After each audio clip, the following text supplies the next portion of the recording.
¿Quieres ser sano?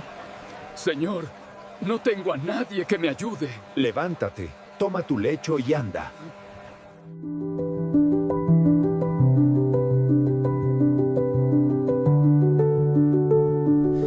Jesús desde otra perspectiva, con Ángel Jara.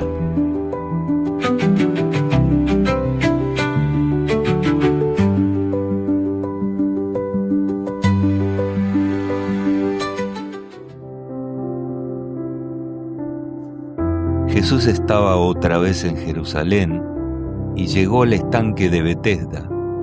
Vio allí a los pobres dolientes, esperando lo que suponían ser una única oportunidad de sanar. En ese lugar había una multitud de enfermos. Había ciegos, cojos, que estaban esperando el movimiento del agua.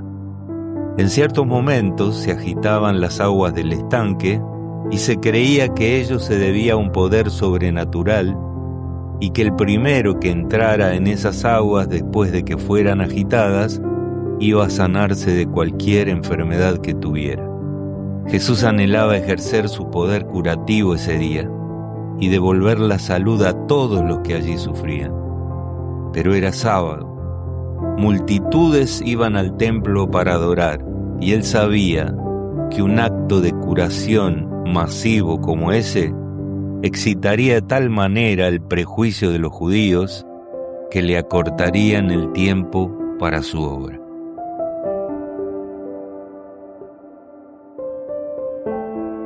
Hola, ¿cómo estás? Es un gusto para mí compartir contigo un nuevo episodio en el que vamos a analizar el capítulo 5 de San Juan. Hoy vamos a empezar con los versículos del 1 al 4 que te habíamos dejado como tarea para el hogar para que los pudieras leer y hoy nos pudiéramos poner a analizarlos. Una historia realmente interesante, muy importante, increíble, pero real. Así que vamos a empezar a analizar punto por punto estos versículos y vamos a sacar cosas importantes de cada uno de ellos. ¿Cuáles eran las características comunes que tenían todos esos enfermos, por ejemplo, alrededor del estanque de Betesda? Y allí, como recién dijimos, había de todo tipo de enfermos, ¿no? Ciegos, cojos, paralíticos, pero tenían unas características en común. Por ejemplo, la impotencia total, porque ninguno podía sanarse a sí mismo y todos dependían de un factor externo y de personas. También estaba la expectativa en lo externo, que tenían ellos una gran expectativa, su esperanza no estaba puesta en Dios directamente, sino que estaba puesta en el movimiento del agua y en el poder llegar o que alguien los llevara hasta allí. También estaba la competencia y desesperación, porque como cuenta el relato, el paralítico cada vez que quería llegar, se le metían todos por delante y no lo dejaban acercarse a tiempo y él creía que solo el primero que entraba se iba a sanar. Entonces era una lucha constante entre todos los sufrientes que había en ese lugar. Y después el aislamiento espiritual. Aunque estaban en Jerusalén durante una fiesta, estaban excluidos del gozo del templo, eran marginados por su condición.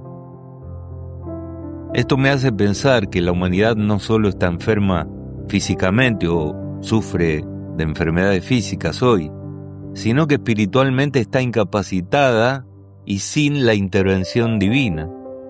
Y este escenario representa también la condición espiritual del ser humano que vive sin Cristo, y también adentro de las iglesias.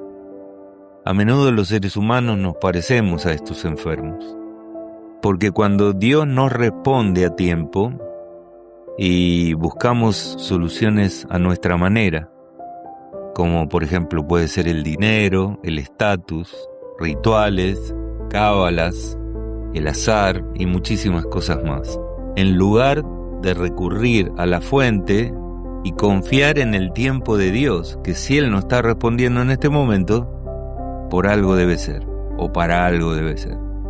La tragedia allí no era solo la enfermedad de las personas, sino que tenían al sanador frente a ellos y preferían seguir mirando el agua. aprendamos que la desesperación sin Cristo nos vuelve competitivos, egoístas y malos a veces, incluso en nuestras miserias. Nos convierte en personas malas. Esos enfermos estaban cautivos por una falsa esperanza. Ellos eran prisioneros de esa tradición, que miraban el agua con ansiedad de un competidor, no con la paz de un adorador. Ellos tenían mucho estrés dentro, quiero suponerme. Aquí vemos la diferencia que hay entre la religión del mérito, el que llega primero gana, el otro no tiene nada, y el evangelio de la gracia, donde Cristo busca y da al que no puede. Por eso Él nos dice, todo lo que puedas hacer por tu cuenta, hazlo, es tu tarea. Lo que no puedas hacer por tu cuenta, entonces yo haré por ti. Y bueno, eso faltaba en ese lugar. ¿Cuántas veces nuestras iglesias se parecen a Bethesda, no? Donde hay una fuente grande que celebra fiestas adentro y afuera hay gente sufriente, con muchas necesidades. La verdadera misericordia no pone condiciones de velocidad o capacidad. La verdadera misericordia, cuando está dentro del ser humano, busca al impotente, al necesitado y actúa en función de lo que esa persona necesita. ¿Podemos considerar que una persona que depende de otra físicamente para hacer algo es una persona enferma? ¿Crees que esto se puede aplicar de la misma manera para la vida espiritual? ¿Hasta qué punto la ayuda espiritual de otros es necesaria?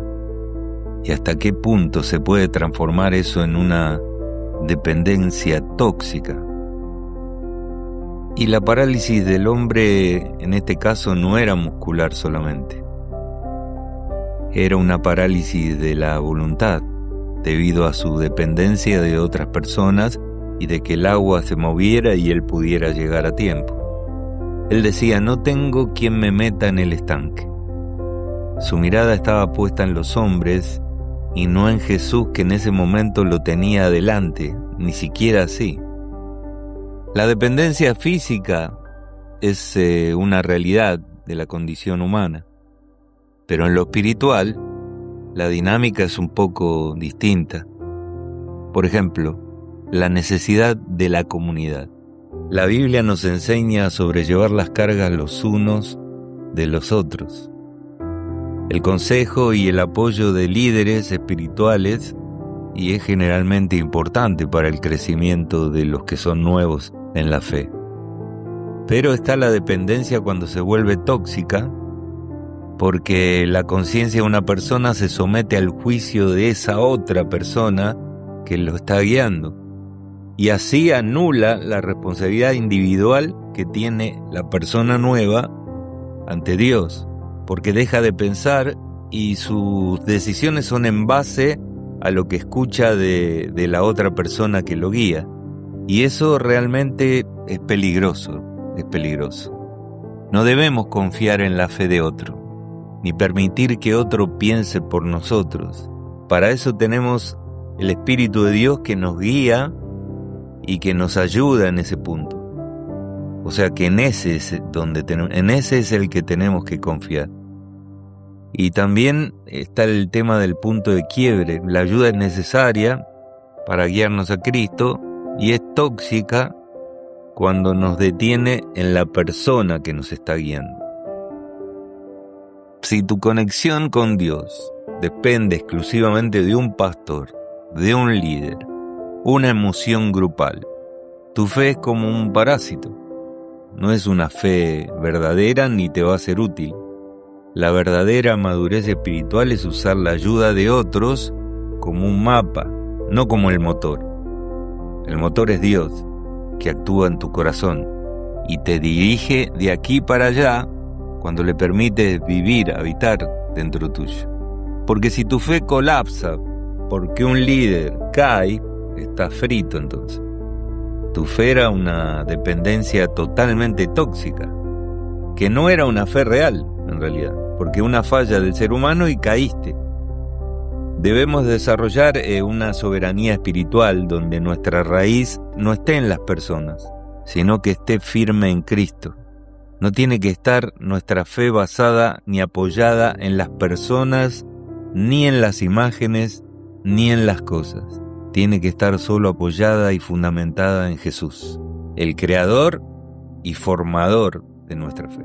Lo que vemos allí en el verso 4 no está en los manuscritos originales, los más antiguos del Nuevo Testamento, y se cree que fue añadido con el tiempo. Ahora, ¿tú crees que allí se describe lo que sucedía en el estanque como una cosa real o era solamente una creencia? El verso 4 es el que dice que el ángel que movía el agua, y eso no aparece, como dijimos, en los manuscritos más antiguos y confiables. Los estudiosos sugieren que esto realmente era una creencia popular. La gente creía que un ángel descendía, y eso no valida el milagro del estanque como un acto divino, sino que describe que la superstición que mantenía a la gente encadenada a una esperanza falsa era algo que le sacaba su atención de Dios y del Salvador que en ese momento estaba allí junto a ellos. Tal vez el agua se movía por un fenómeno que podía ser natural, qué sé yo, de aguas subterráneas, manantiales de aguas subterráneas que largaban agua de poco y se cortaba y por ahí venía y largaba y se cortaba, y eso hacía que pasara eso en el agua de la fuente. Pero era en sí una leyenda urbano-religiosa, no tenía nada que ver con la realidad. Debemos discernir cuando leemos la Biblia entre lo que dice que Dios hace y las cosas que son tradiciones o parábolas de Jesús, que a veces las personas las toman como cosas reales y verdaderas, y ninguna de ellas lo son. A veces nuestras tradiciones nos impiden ver los milagros reales que la gracia de Jesús lleva adelante. Por eso debemos tener mucho cuidado con las explicaciones que añadimos a la Biblia para que encaje con nuestros deseos o con lo que nosotros recibimos como enseñanzas de otras personas o que nuestra imaginación cree que así son esas cosas. A veces preferimos una mentira mística como la del ángel en el estanque a una verdad demandante, como es la voz de Jesús diciéndole al paralítico: levántate, toma tu camilla y vete.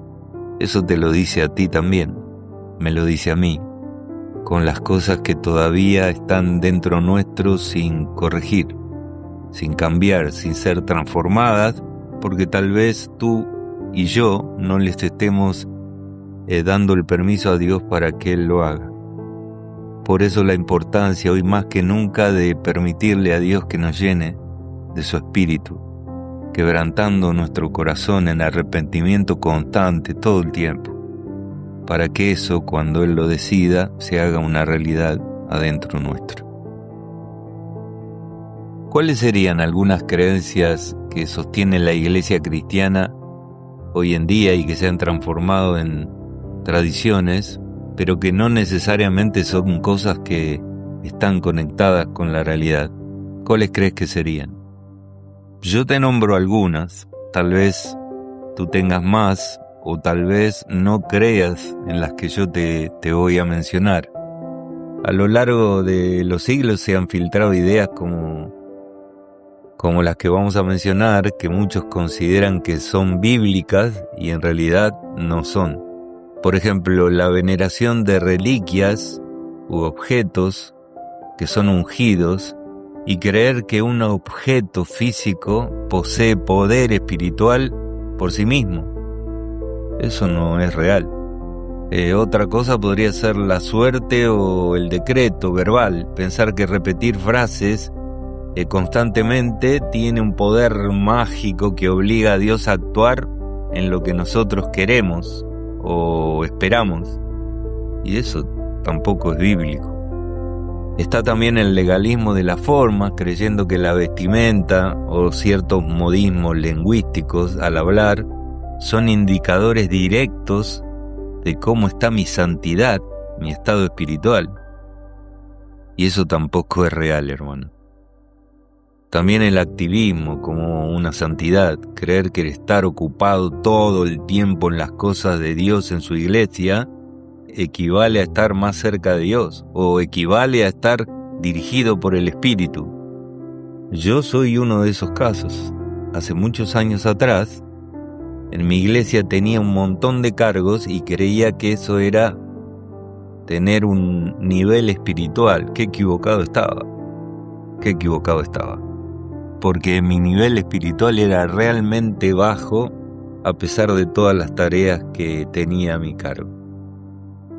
Muchas de nuestras tradiciones son como las vestiduras de los fariseos, que ocultan la falta de justicia interna con una apariencia externa de rigor, de querer demostrar que las cosas son como yo lo digo y se acabó. Eso me ha pasado también en circunstancias con algún pastor o con algún anciano de iglesia también me ha pasado. La tradición no es mala mientras que no reemplace la verdad o nuble el verdadero carácter de Dios. Por eso debemos someter cada costumbre, cada tradición al escrito está y a la revelación del Padre dada a través de Jesús. Pasarla por Jesús. Si resiste el paso por la personalidad, por la persona de Jesús, y entonces podríamos estar diciendo de que cumple con lo que tiene que cumplir la tradición, y no es solo una tradición. ¿Por qué piensas que creían en esa tradición del ángel, de todas esas personas? Yo pienso que los enfermos creían en esas cosas o en esas cuestiones y por 3 razones principales. Primero, la desesperación que les causaba su enfermedad cuando la medicina y la religión formal no tenían respuestas para ellos. Esos seres humanos se aferraban a cualquier mito que les ofreciera una salida a una curación. También estaba el efecto placebo, eso de creerse que eso es lo que lo sanaba. O sea, si alguien entraba al agua y por procesos naturales o psicológicos se sentía aliviado y entonces esa leyenda más aún se alimentaba. Después la falta de conocimiento directo de Dios. No, si hubieran conocido a Dios verdaderamente no hubieran estado atados a esas costumbres. Al no reconocer el carácter amoroso de un Dios que sana por gracia, y entonces ellos decidían aceptar a un Dios caprichoso que solo sanaba al más rápido, que llegaba primero a un lugar, en este caso al agua. Cuando el cielo parece callar, el ser humano quiere llenar ese vacío con supersticiones. Por ejemplo, acá la tradición del ángel era un Dios de emergencia para ellos. Era más fácil creer en un ángel caprichoso que aparecía de vez en cuando que someter la vida entera a un Dios que demanda santidad y obediencia diaria para dejarse guiar por Él y depender de Él solamente. Y eso pasa hoy también. Seguramente te pasa en algunas oportunidades. ¿Qué actitud debiéramos tener para no seguir con tradiciones fantasiosas? Bueno, aquellos que lo hacen, ¿no es cierto? ¿Qué papel juega la razón en esto? ¿Qué papel juega la fe? ¿Y qué papel juega Dios en toda esta ecuación? Yo creo que para no caer en fanatismos o fábulas debemos equilibrar estos 3 elementos que te menciono ahora. Por ejemplo, la razón es un filtro que Dios nos dio para evaluar la evidencia. Dios nunca nos pide que creamos sin darnos suficiente evidencia. La razón analiza la coherencia de la creencia con el carácter de Dios. Por eso vuelvo a repetirlo y lo voy a repetir muchísimas veces, la importancia de estar llenos del Espíritu, hermano. El Espíritu te da claridad, te da entendimiento, sabiduría, discernimiento, te guía de la manera que más lo necesitas. Por eso es importante. La fe también lo es. La fe no es creer que cualquier o toda cosa imposible va a suceder sin confiar en la persona Dios basada en lo que Él ya ha revelado. No, no es así tampoco. Por eso la Biblia te enseña que las oraciones son contestadas si están dentro de la voluntad de Dios y en el tiempo de Dios. Porque Dios puede responderte en el acto, puede tomarse su tiempo, puede hacerte esperar, puede hacerte pensar y revelarte que ese no es el momento para lo que estás pidiendo o no es lo que corresponde lo que estás pidiendo. Pero si no estás lleno del Espíritu podés interpretar cualquier cosa, la que más te convenga a lo que estás pensando, queriendo, deseando. Y Dios, bueno, ¿qué hablar, no? Cuando Él es el centro de tu vida y está por sobre todas las cosas, es lo que te dije antes. Él otorga el Espíritu Santo para que podamos discernir entre el error y la verdad, para que sepamos cuando algo es de Dios o no lo es, cuando alguien habla, si lo que habla es de Dios o no lo es. Y eso es realmente grandioso cuando Dios hace eso adentro tuyo. Pero para eso necesitas la humildad. Y para alcanzar que Jesús te cubra con su humildad, ya lo venimos repitiendo hace rato, necesitamos vivir en arrepentimiento y quebrantamiento de nuestro ser a los pies de nuestro Salvador constantemente. Porque nuestra naturaleza es todo lo contrario y no es algo que podamos alcanzar fácilmente. Es un trabajo diario, constante, que debemos hacer. La fe ciega es un peligro, es lo que dijimos recién.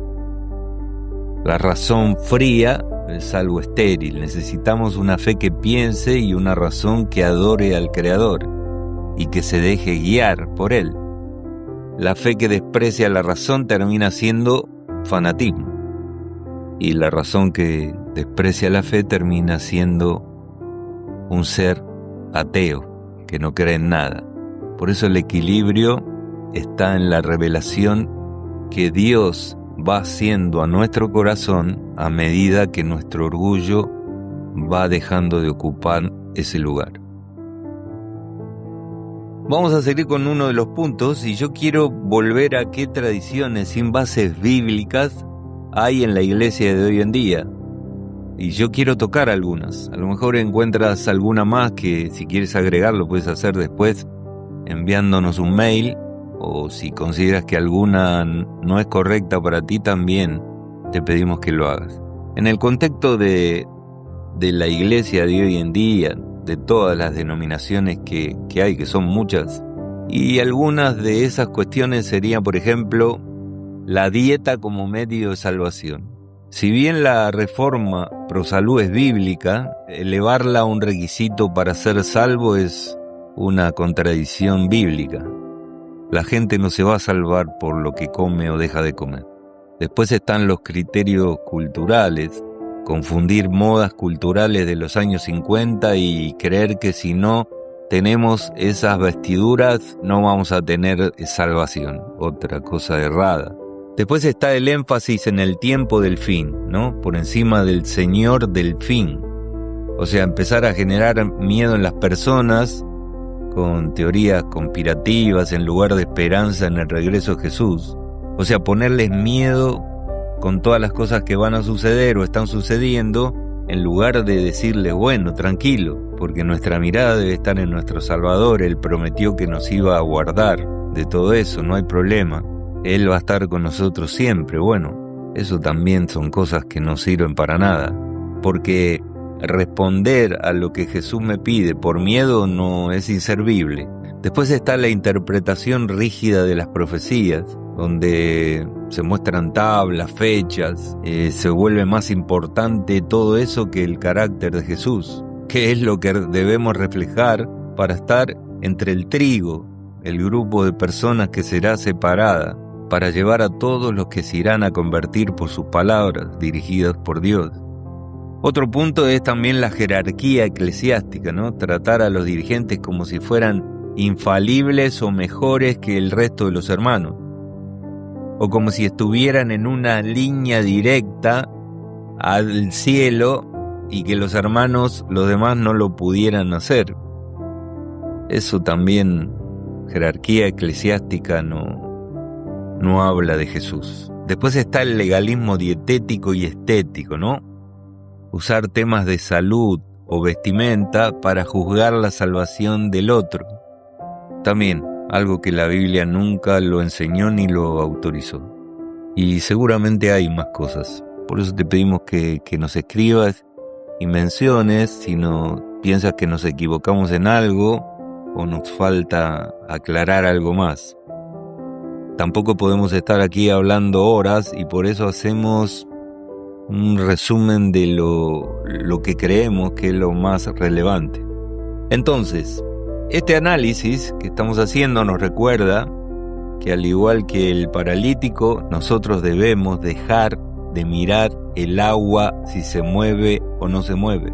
Tenemos que parar con nuestras tradiciones o creencias personales y pedir a Dios que nos llene de su espíritu, que nos haga humilde y que nos llene de su espíritu, para poder escuchar la voz de aquel que te dice cada día: levántate, toma tu lecho y anda. Yo creo que eso Dios nos dice a todos los días, con todas las cuestiones que cada uno tiene en su vida personal. El hombre de Juan 5 no fue sanado por el agua, no fue sanado tampoco por el ángel que decían que movía el agua, ni por la ayuda de los hombres que lo tenían que llevar hasta la fuente. Esa persona fue sanada por una palabra directa de Dios. El aprendizaje final para nosotros en este análisis es que debemos dejar de esperar que las aguas se muevan, lo vuelvo a repetir, y permitirle a Dios llenarnos de su espíritu para dejarnos dirigir por Él y transformar nuestro corazón en el reflejo de nuestro Salvador. Eso hoy es imprescindible para nuestra vida, para nuestras familias, para nuestra iglesia y para todas las personas que mueren sin Jesús fuera de nuestro centro de reunión. Por eso piénsalo. ¿Estás haciendo tu trabajo diario para que Dios te llene su espíritu? ¿Es el deseo mayor que tiene tu corazón reflejar el carácter de Jesús y de esa manera atraer a las personas a sus pies? Esa es tu tarea y es mi tarea. Y esta es una manera de poder llegar a más personas. Por eso te pedimos que colabores con nosotros. Tienes muchas maneras de colaborar a través de tu testimonio, que lo puedes mandar en una nota de audio a nuestro mail orejaabierta@gmail.com. También ayudando con la parte económica. Por ejemplo, tuvimos ahí problemas con nuestra máquina donde editamos todas las cosas y no sabemos qué va a pasar con ella. También lo puedes hacer a través de la predicación del Evangelio, dando estudios bíblicos, ofreciéndolos por internet.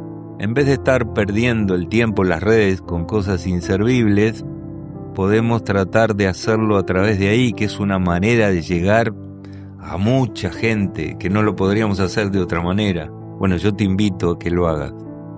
Te invito a que lo hagas además de todo lo que puedas hacer, ¿no? Servir a las personas que necesitan, no solo con comida, sino preocuparnos por cada caso a ver cómo, o si pudiéramos, o si está en nuestras manos darle una solución al problema que las familias con chicos están en la calle y tienen, o personas que están en la calle y quieren salir de esa situación. Hay personas que uno quiere ayudar y no están interesadas en salir de esa situación, pero hay muchos que sí. Y entonces podemos buscar las formas con contactos municipales, con ayudas del gobierno, con ayudas de la iglesia, Podemos hacerlo de muchas maneras, yo te invito a que lo hagas. Y bueno, llegamos así al final de un capítulo más, un episodio más de nuestro programa.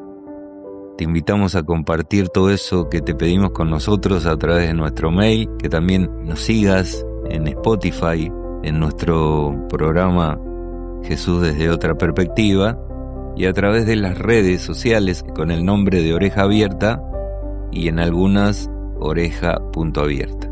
Allí también vas a encontrar los enlaces para ir a las demás redes o inclusive al YouTube donde también se publican los episodios. Fue un placer para mí compartir esto contigo, espero que te haya sido de beneficio y que compartas estos capítulos con otras personas porque también necesitamos que llegue a más personas. Y si tú nos ayudas, esto va a ser posible mucho más rápido.